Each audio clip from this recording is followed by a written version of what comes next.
வணக்கம் மக்களே, இன்னைக்கு சென்னையில் நடக்க போகிற மேட்ச்சில் சிஎஸ்கே வெர்சஸ் ஆர்ஆர் தாங்க மோத போகிறாங்க. மொத்தம் இருந்து ஐபிஎல்லோட 61வது மேட்ச்சு. இந்த 61வது மேட்ச்சில் சிஎஸ்கே ஜெயிச்சு பிளே ஆஃப்கான தன்னுடைய வாய்ப்பை உறுதிப்படுத்துவாங்களா, அப்படி இல்லைனா ஆர்ஆர் ஜெயிச்சு பிளே ஆஃப்கான தன்னுடைய வாய்ப்பை பிளே ஆஃப் நாங்கள் கன்ஃபார்ம் என்ட்ரி ஆகிட்டோம் அப்படிங்கிற மாதிரியான இது உறுதிப்படுத்துவாங்களா அப்படிங்கிற ஒரு போட்டி தான் இன்றைக்கி நடக்க போகுது.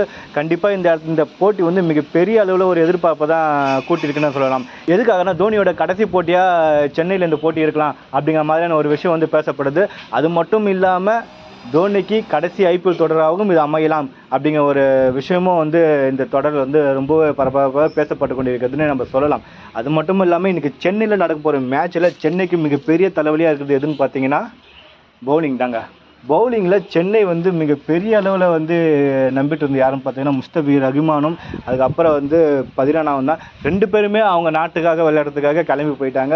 அதனால் சென்னை பவுலிங்கில் மிகப்பெரிய அளவில் ஒரு வீக்னஸ் பாயிண்ட்டாகவே இருக்குது. அது மட்டும் இல்லாமல் தீபக் சாகர் விளையாடுவாரான்னு பார்த்தா அவரும் இன்ஜுரி ஆகிட்டு பவுலிங்கில் உட்காந்துட்டார். அதனால் சென்னையோட மிகப்பெரிய அளவில் ஒரு எதிர்பார்ப்பு யாருன்னு பார்த்தீங்கன்னா தேஷ்பாண்டே தான் இருந்திருக்காரு. அதுக்கப்புறம் புதுசாக சம்ரிஜித் பஞ்சாபுக்கு எதிராக நல்ல பவுலிங் போட்டார். ஆனால் போன மேட்ச்சில் பார்த்தா அதிக அளவில் ரன்னை விட்டு கொடுத்துருக்காரு நம்ம சொல்லலாம்.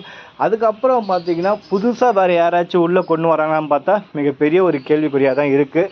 யாராச்சும் புது பவுலர் உள்ளே வருவாங்களான்னு பார்த்தா இந்த மேட்ச்சில் தெரியும்.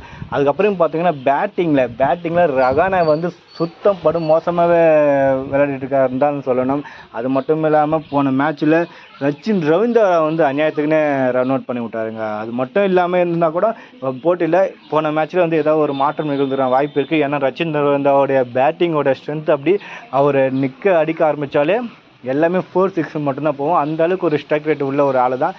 போன வாட்டி அவரையும் அவுட் ஆக்கி விட்டதால் ரவீந்திரா மேலே மிகப்பெரிய அளவில் ஒரு விமர்சனம் இருந்துட்டு தான் இருக்குது. பார்ப்போம் இந்த மேட்ச்சில் என்ன மாதிரியான விஷயம் நடக்க போகுதுன்ட்டு. அதுக்கப்புறம் ரகேனியா மறுபடியும் டீம் உள்ள சேர்ப்பாங்களா, அப்படி இல்லைன்னா டீமுக்கு வெளியே தான் உட்கார வைப்பாங்களா, புது ஆள் யாராச்சும் உள்ளே கொண்டு வராங்களான்னு தெரியல. அடுத்து பார்த்திங்கன்னா ஆர்ஆர் செம்ம ஃபார்மில் இருக்காங்கன்னு சொல்லலாம். கிட்டத்தட்ட அவங்களோட பிளே ஆஃப் இப்போ உறுதிப்படுத்திட்டாங்கன்னு சொல்லலாம். இந்த மேட்ச் அவங்க ஜெயிச்சாங்கன்னா கண்டிப்பாக பிளே ஆஃப் உள்ள என்ட்ரி ஆடுவாங்க. ஏற்கனவே 16 பாயிண்டில் இருக்காங்க.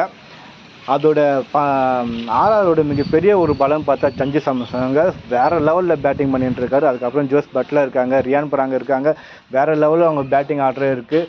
பவுலிங்கில் டென் போல்ட் நல்லாவே இது பண்ணுறாரு. அதுக்கப்புறம் சந்து சர்மா கூட இருக்கார். அப்புறம் ஸ்பின்னில் யுகேந்திர சாகல் இருக்காங்க.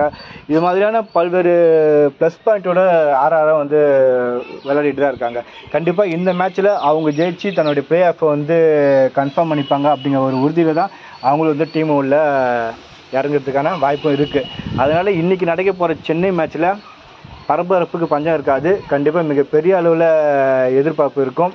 பார்ப்போம் யார் வின் பண்ணுவாங்கன்ட்டு. நன்றி, வணக்கம் மக்களே.